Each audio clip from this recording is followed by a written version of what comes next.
we're talking about is the ineffectiveness of air firepower in these circumstances when put against deep, deep buried rockets and missile elements. In the beginning, in 23, Hezbollah was losing about 10 men a day.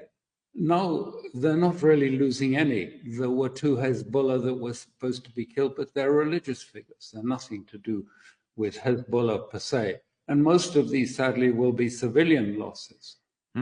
They are heavily bombing the area.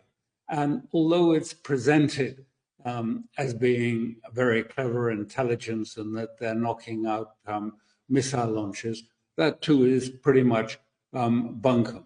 Because what they do is basically they try and find launchers that by filming the forest, because this is mountain area, forest area, very difficult terrain, deep valleys, little nooks and crannies. So they film all of this, looking for movements, and then using artificial intelligence detection methodology to try and find where someone is moving. It's not done by spies or intelligence per se. It is done using AI again to try and spot some sort of movement.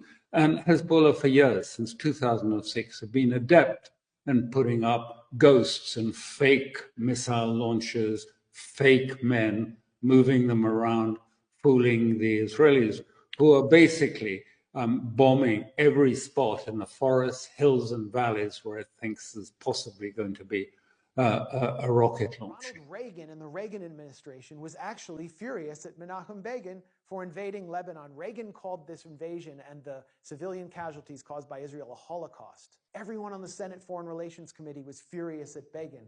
Biden was the lone exception on the Foreign Relations Committee. He stood up in a private session, this was reported by the New York Times at the time, 1982, and told Begin, you should go in there with full force and not be afraid to kill women and children. I would do the same thing.